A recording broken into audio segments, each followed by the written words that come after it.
I pee when I squat, and it's frustrating. But I know I'm not alone. This could be you, your mum, your daughter, or even your girlfriend. So in this video, we are diving into the question that many women think about on their own. Is this actually normal, or is there something we can do about it? I have had never had any pelvic floor issues, no incontinence until I started doing squats. And then once I got to about 120 to 130 kilo squats, a little bit of incontinence happened, but now it's to a point where it's uncontrollable. It happens every now and then, once in a blue moon. Yeah. And then now I'm noticing it flow into some other lifts. What is kind of your weekly training at the moment? So I do at the moment 2 lower body, 1 upper body, and then 1 posterior chain day. Yeah, it just really is It's squats is mostly affected. Yes. Every time? Not every time. So we've got our pelvic floor. Actually seeing how it works, or at least understanding how that whole the whole connection works, because there's actually all different pelvic floor muscles, right? We look at it as one, but there's actually superficial layers and then there's deeper layers as well. And they run from that pubic bone to your tailbone, and then they hang on those sit bones as well. So it actually works like a sling. So when we activate, it's not just about lifting up, it's actually coming from the back to the front and then lifting in as well. Wow. So that's a part that lots of us don't always think about at first. And then as well, they actually close that way as well. So you've got a closure and then actually a lift in there as well. Now, 3 big functions that we talk about mostly is, first of all, if we're having incontinence, of course, that's what our pelvic floor is for. So bladder or bowel, sometimes that can have a problem there as well. But also when we go to the toilet, we can empty properly as well. So tension could be like a hyperactive pelvic floor, which might be what you're experiencing. That lots of times happens with quite some athletes as well, is actually the same problem. Because if you have your pelvic floor being on all the time and you do squats, but it's already been working on a max, it can't actually give you any support there. Yeah. So sometimes we need to learn to relax our pelvic floor first to then get it to move and coordinate properly. Is that fatigue? Would you say it's so fatigued from being on, or? Yes, Okay. it just doesn't work. Like any muscle, right? If your bicep would be on all day like this, and then you ask you to lift something, that wouldn't work, or that start to cramp as well. So it's something a muscle can only work full to its maximum potential if it's relaxed and then start to work for you. So exactly. Yeah. So pelvic floor is the same. Sometimes having a hyperactive pelvic floor can have the same symptoms. And then, like we said, the sexual function as well, because it sits around the vulva. So sometimes if there is tension, the deeper layers, actually, this is a bit of a harder model, but they go all around at the back as well. So the deeper layers can sometimes give that pain a bit deeper up, and then also some superficial pain as well. But some women also can't just have any penetration because it's too painful, things like. So then again, that could be from tension. There could be sometimes trauma as well related that kind of keeps that tension. And then of course, like I said to you, the whole pelvic floor is actually, if we have an orgasm, it's like a climax. So it's a tension of your pelvic floor and release. So the better our pelvic floor is, the better that actually is as well. Okay. And if there's a change in pelvic floor tension, that can change as well. And then a third function, which I kind of find easier to show you in here actually. You've got the bladder, then the uterus, and then your rectum sits at the back here as well. And it's a nice floor for those organs. But if you have a look here, so that's the pelvic floor running there, and it gives a nice hammock for these organs. Now they hang in our body with ligaments, fascia, so they're flexible. So if there's pressure down, they can move down. Then our pelvic floor, but also our deep core muscles, they actually are there. So in a squat or cough, sneeze, anything, to come up from both sides, because your back is already quite supported, and then you've got your diaphragm, to keep them actually trying to keep them kind of leveled out, so you're not constantly pushing down. Because if we keep pushing down over time, those hangings of those the bladder, uterus, or bowel, they might, if we keep pushing down over years and years on time, that might break, and then the hanging of your bladder, uterus, or bowel might change. and that's what we call a prolapse. But there can be laxity as well from like lifting over time as well, and maybe the pressure system is wrong. So that's what I really want to check with you as well. Also actually positioning of your belt sometimes can push down into that as well. So if you're already giving pressure downwards into that, onto that bladder, and then your pelvic floor might get pushed down as well. It might be a connection of everything together, and that's wrong. And then really change that up. Pushing it down as well. Okay. Exactly. And if we do that over time, that might lead to something worse, like a prolapse, things like that as well. So we definitely want to make sure we prevent any of that. On the phone, you said that prolapse isn't as scary as what it yes. As I said before, so when prolapse happens, the hanging, let's say if it's bladder prolapse, because it can be any of the organs, it kind of sinks down into the vaginal wall. So the hanging of your bladder is different, but there's so many degrees of prolapse, first of all. Yeah. I would say if you scan 100 women, 50% might be having some degree of prolapse without having any issues. Like there is also something anatomically that we're not perfect, right? Some things are just a bit different. But then also there's heaps, like again, if we then learn to work with that pressure system and you learn to lift instead of pushing down, you're taking that pressure away. So lots of times that can already help with that. Second of all, we actually use little devices. I don't have one here now, but it's like little rubber devices, we call it pessaries, that we actually can insert in the vaginal wall, and then it actually gives support to those organs. So it's almost like a tampon, but like a specific device that sits up and pops out. So it actually gives that support, and then that can really help as well. You know what's interesting? One time when I was doing squats, I wasn't on my period, but this is really TMI. I was so sick of me peeing, and I put a tampon in and it helped support it. So that's probably a red flag for you. But no, that is good to know as well. Exactly, because you probably just, what you did was just giving some support to your bladder as well. Because if that bladder hangs a bit down, or there is a bit of laxity, and laxity is also something, sometimes there's just a bit of laxity. So you maybe then, when there's laxity and you push, but you had that tampon sitting there, it might just kept that urethra in the same position. Yeah. I'm a thinker. Exactly. You already came up with your solution. So that definitely has some influence as well. So let's check all of that.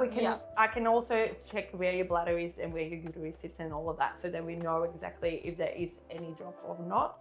And then we'll go with what we find. Cool. Yeah. Sounds good. Perfect. Let me see. This is more to show you that intra-abdominal pressure system. I think if you can see it, Wow, that is cold. Whoa. But this is actually your bladder. That's the black part is actually and then this is actually where your pelvic floor sits. If you lift your head and shoulders up, see what happens. Kind of moves down, right? And then coming back. Now cough for me. Exactly. So it's that pressure down.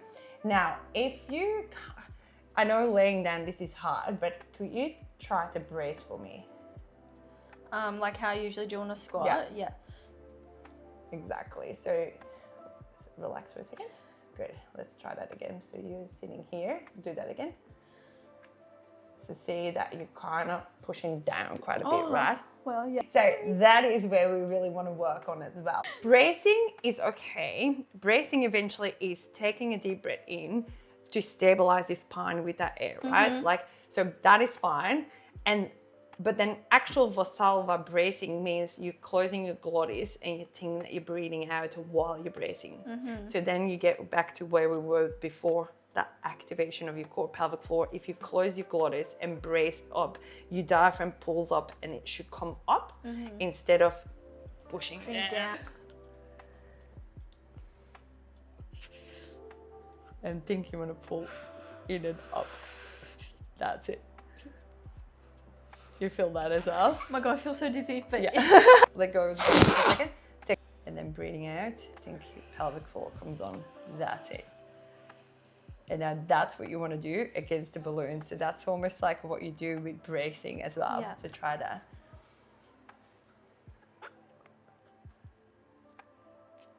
That's it. That's better. So you want to almost feel like you're keeping that control, if that makes sense. Yeah. So hard. And now now breathing out, think about your scoop in and up. That's it. And that's where when you're doing your breathing exercise, focus on that control. Getting it up. Yeah. Yeah. Because that little lift feeling is going to really suction that bladder up. So do that one more time, breathing in and then breathing out. That's it. So you see that's nice and neutral. Like, wow, it's like not moving as much now. Exactly. Wow. So now try to do the same feeling, but then with a breath. Okay. I know, the stress is high. Getting G'd up for this.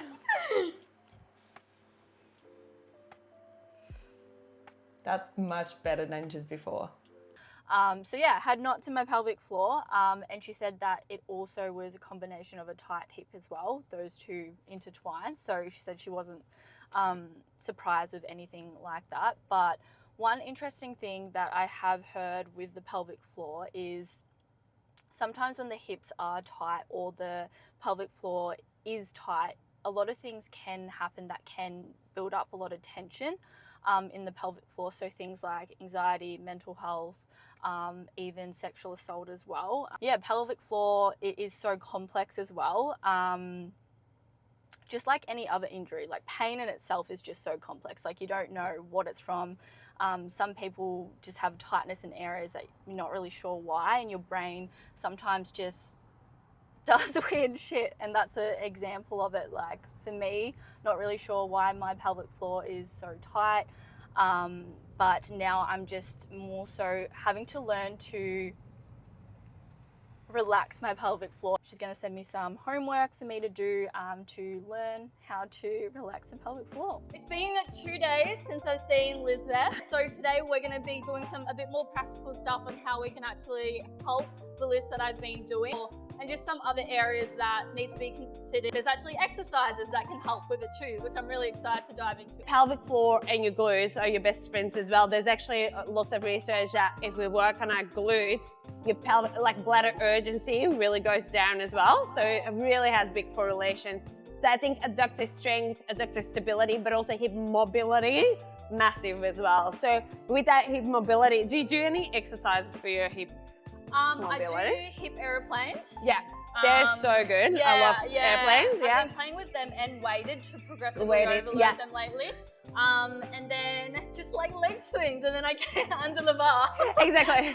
So it's even like, because I brought my ball, but even like the typical like sitting down and doing like exo rotations, just like really trying to get that rotation in there, keeping your neutral spine. And then adductor wise, do you do any like Copenhagen planks or something? I used to, but yeah, not anymore. Yeah. It's been a focus for me, but Copenhagen plank Yeah. well. Because that will help for your pelvic floor as well. Your pelvic floor and your adductors really work well together as well. And I would just start with like 20 seconds.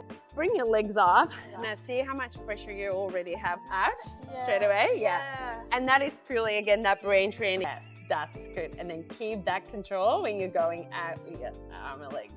That's it. And your core has to work way harder, and coming back and relax. Your core is just because you haven't worked that core in that position in that strength. So this is, if we do that with your 2 legs up, you probably just lose that whole control, and you'll probably be pushing down. So this is where we say like, go back to then progress and make it easy, like harder eventually.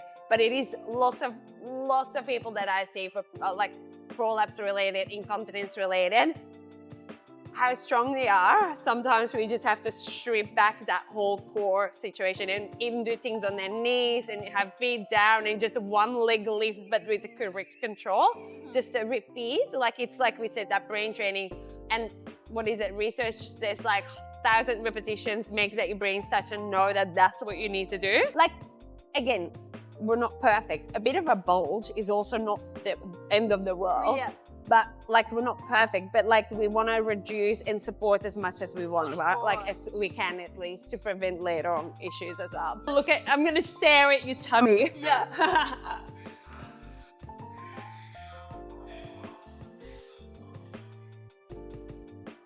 And then here, really focus that. This is the same, but focus that you're lifting that.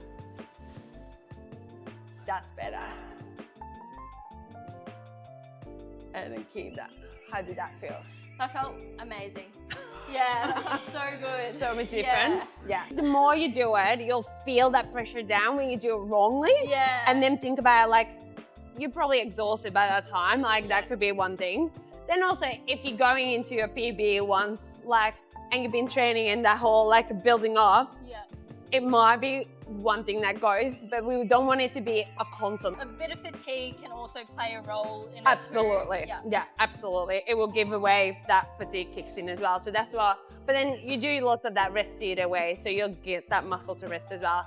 And then I would focus for you a lot on that release, more even after your set. Just think when you have your rest bit, like when you sit down to rest, just actually do your breathing and letting go. Because you don't want to keep that tension up the whole time. You want to let go. So when you go back, it can start again from that normal relaxed position to help you. What makes you so passionate about it? I just thought it was so interesting because it's so much more than just doing Kegels and pregnancy and postpartum. There's so much more. And it's such an, like, well, if you can help people not pee their pants, it is very rewarding. Yeah. It's also quite life impacting for people. So it's actually like a very interesting or a very, a job that gives lots of rewards in that way as well, because you really make an impact for a person as well. Well, totally. Like if someone who wasn't aware of any of No, of that exactly. and feels ashamed to go into the gym and isn't even lifting like really heavy Exactly. this can be pretty like detrimental to Yes. them ever wanting to step into a gym. Absolutely. And I think that's where that like education comes in as well. Like women need to, it is normal, but it's not like, it shouldn't be your normal. Yeah. Like it's common, not normal, if that makes sense. It's common. So many women experience that.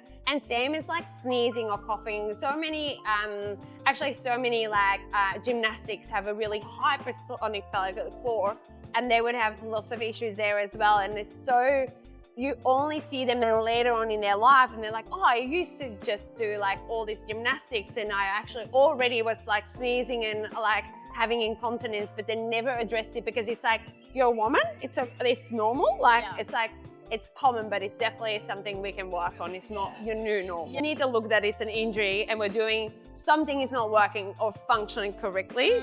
And then you want to work towards that right movement as well. So I should 100% be focusing on this for a long time. Where do I just keep doing it for like a whole lifetime, or do I pull back on anything? I say pelvic health is long life fitness. Eventually for men as well, because men have pelvic floor as well. Unfortunately, we have a different anatomy, so that we might feel it more with some things.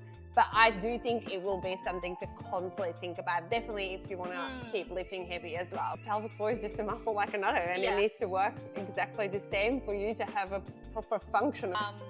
Why I ask that is because I suppose people postpartum, they do all the work and then all of a sudden they stop doing it. Which it just makes sense. Like you said, it's any other muscle. If I stop growing my glutes, strength gone, booty gains gone. Exactly, back pain happens. Exactly. Yeah. So it's exactly the same. And I think that's where that education comes in, that I think as well, like all my postnatal clients, they get a 12-week program, but I educate them about, this is not just for now, it is long life, like working on something for, well, it's pelvic health. It's like making sure we're not incontinent when we're in an elderly home eventually as well, right? Or having a prolapse or anything. We can be so proactive about it. And what you programmed me, it was simple. It was really simple. I could do this stuff, I can do it in my warm-up, just 5 minutes. Exactly. It's more adding it into, and I think that's what I really look at. You want to make it as functional as possible. Lots of people would have it like because they pick up their toddler or they pick up their groceries and they'll have some heaviness or incontinence. Like, so you want to make sure that that muscle starts to work for you. Like we said, it becomes an automatic reaction when you do your squats, when you get up, because eventually it's one of your core stabilizers. So then, because we don't see it, we never worked with it. That's a big part of it. Totally. Exactly. A lot of people only want to work with muscles that they can see. Exactly. That's quite interesting as well. So I suppose for a lot of women, they only think about pelvic health like we've only been known like to work on it like pre or postnatal. Yeah. And a lot of women are scared to go into strength training back after they gave birth. But from everything that we've done here, it shows that it helps it. Exactly. Yeah, absolutely. I think we were saying that last as well. Like, of course, you sometimes, and definitely pregnancy, well, postpartum, you want to go back to basics, because also the whole change, postural changes, everything. There's so much more that's lacking that will support it. But it is about, even with someone that didn't have a baby and has a prolapse, you want to go back to basics first. Make sure your technique is correct and you know how to activate it properly. Then slowly lower it, because like you said last week as well, life is about picking things up, and it's not, life isn't like, I don't know, it's explosive. You want to run behind, or even run behind a tram if you need to get it without having like issues. Like, we pick things up all the time. If you limit yourself to body weight or no strength training, you're not gonna, like, it's not gonna load to that, and then you're gonna have issues, for long-standing issues, because you're not loading it. Like we said, progressive overload is necessary for it. And then also, as women, in the, like, later on perimenopause, we need strength to actually, bone density, all of that as well. So if we start limiting ourselves in like movement or strength training, we're gonna limit ourselves in mobility, stability when we're older as well, which just is long-term not good as well. Yeah, it's literally what's gonna make our life better over, exactly. over the lifespan. Exactly. And I think the research just has changed so much over the last 10 years. Like, there's so much more help and like much more evidence that we need that strength training also for pelvic health, and we shouldn't be too scared about, like you said, too scared when we have a prolapse. Yes, of course, we're not straight away gonna like lift 100 kilos again, but we're gonna go back to basics and get you back there as well. Like building up that foundation and then strengthening it and then progress it. Progress from there. Exactly. I love that. Do you think every woman should just be looking at their pelvic health and just going from there? We don't have to get to a point like me or pregnancy. This is just something we all should be looking at. I really, really believe that being proactive is really important. Like, I see a lot of women like with prolapse or incontinence, and like you said, they come and then we'll look at it and they're like, why haven't I know this or done this before? And I think it is because it's still a bit of a taboo topic. There's still not enough education out there, so also just making it more open is really important, but also knowing if you do things correctly, you can really prevent issues later on the track as well. Yeah. Well, thank you so much for sharing your wealth of knowledge with me today, and also the viewers here, spreading awareness on this piece. My head is absolutely blown with the stuff that I didn't know, but also just things that are, it's common. This is common, but we shouldn't be addressing it as something that's normal. I think it's the biggest takeaway. Exactly. Yeah, exactly. And it's been so nice that you want to bring the awareness. I think that's amazing, because like we really need that as well. Yeah, wonderful. Yeah. Well, I'll drop Liesbeth's details in the video below. She does work online as well, so highly recommend. Any questions as well, just drop some comments below and we'll get back to you. Awesome. Thank you.